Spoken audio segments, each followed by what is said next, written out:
பிரியமானவர்களே, இயேசு கிறிஸ்துவின் நாமத்தில் உங்களுக்கு என் அன்பின் வாழ்த்துக்கள். இயேசு எவ்வளவு அற்புதமான ஆண்டவர் இல்ல? தினந்தோறும் பேசுறாருல, உங்ககிட்ட ஆறுதல் படுத்துறார், தைரியப்படுத்துறாருல. ஏன் தெரியுமா? உங்க மேல அவர் ரொம்ப அன்பு வைத்திருக்கிறார். உங்க மேல பாசமுள்ள ஒரு நல்ல தகப்பன். நீங்க கிறிஸ்தவங்களா இருக்கலாம், கிறிஸ்தவர் அல்லாதவங்களா இருக்கலாம். அந்த வித்தியாசம் எல்லாம் இயேசுக்கு பார்க்க தெரியாது. இயேசுவே அப்படின்னு மனசுல நினைச்சு யார் தேடினாலும் அவங்களுக்கு சமீபமாய் வந்து அவங்களோடு பேசுகிற ஆண்டவர். அவர் உங்க மேல பாசம் வைத்தனால் இன்றைக்கு உங்களோடு பேசுகிறார். ஒரு பாதிக்கப்பட்ட உள்ளத்தோட, கலக்கத்தோட, உள்ளத்துக்குள்ள அழுது கொண்டு கண்ணீரோடு இந்த நிகழ்ச்சியை பார்க்கிறீங்களா?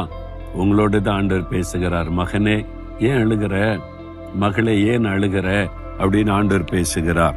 ஆண்டவருடைய வசனம் என்ன சொல்லி தெரியுமா?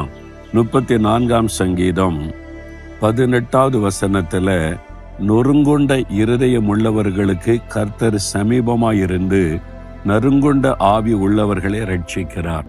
நான் ரொம்ப நொறுங்கி போனேன், என் இருதயமே நொறுங்கி போனது, என் வாழ்க்கையே நறுங்குண்டு போனதுன்னு கலங்குறீங்களா? உங்களுக்கு சமீபமாக இயேசு வந்திருக்கிறார். அவர் உங்க பக்கத்துல வந்திருக்கிறார். பயப்படாதுங்க.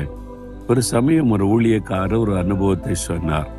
ஜனங்கள் வந்து ஜெபம் பண்ணி கொண்டிருந்தாங்க. அப்ப தேவன் ஒரு காரியத்தை அவருக்கு காண்பித்தார். அவங்க எல்லாம் ஜெபித்து கொண்டிருக்கும் போது இயேசு வந்தார். பிரத்யட்சமாய் வந்து முதலாவது ஒரு சகோதரி ஜெபித்து கொண்டிருந்தாங்க. அவங்களுக்கு பக்கத்துல வந்து கொஞ்ச நேரம் அவளோட பேசினார். பக்கத்துல வந்து பேசி கரத்தை வைத்து ஆறுதல் படுத்திட்டார். அடுத்த 2வது ஒரு சகோதரி ஜெபித்து கொண்டிருந்தாங்க. பக்கத்துல வந்து தூரத்துல இருந்து ஒரு வார்த்தை பேசிட்டு போயிட்டார். 3வது ஒருத்தர்கிட்ட ஆண்டவர் போய் பார்த்தார், பேசி பொன்முறுவல் பொறுத்தார், அவ்வளவுதான் போயிட்டார். 4வது ஒரு ஆளை பார்த்துட்டு போய்கொண்டே இருந்தார். இவருக்கு ரொம்ப ஆச்சரியம்.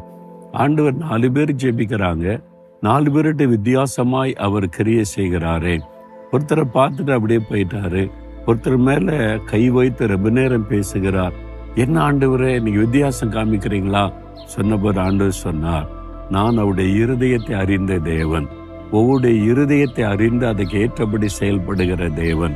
முதலாவது நான் பார்த்த அந்த மகள் இருதய நொறுங்கொண்டு அழுது கொண்டு ஆறுதலுக்காக ஏங்கி கொண்டிருந்த மகள். என்னுடைய ஆறுதலும் ஆசீர்வாதம் அவளுக்கு தேவை. ஆகவேதான் நான் கரமைத்து ஆறுதல் படுத்தி அவளை ஆசீர்வதித்தேன். 2வது மகள் கொஞ்சம் பாடுகளை சகித்து கொள்ளக்கூடியவள். ஆனாலும் இருதயத்துல நொறுங்கொண்டு இருந்ததுனால ஒரே ஒரு வார்த்தை பேசின, அதில் ஆறுதல் அடைந்து விட்டாள். 3வது மகள் அப்படி அல்ல.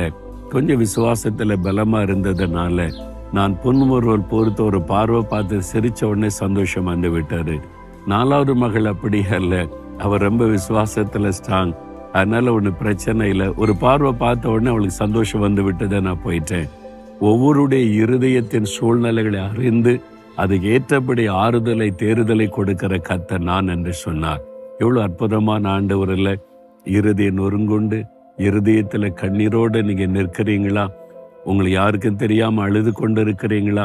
இயேசு உங்களுக்கு சமீபமா இருக்கிறார். உங்க பக்கத்துல வந்திருக்கிறார். உங்க தோள் மேல கை வைத்து சொல்லுகிறார், என் மகளை ஏன் அழுகிற, என் மகனை ஏன் அழுகிற, நான் இருக்கிற உனக்கு என்று சொல்லி உங்களை ஆறுதல் படுத்தி தேறுதல் படுத்துகிறார்.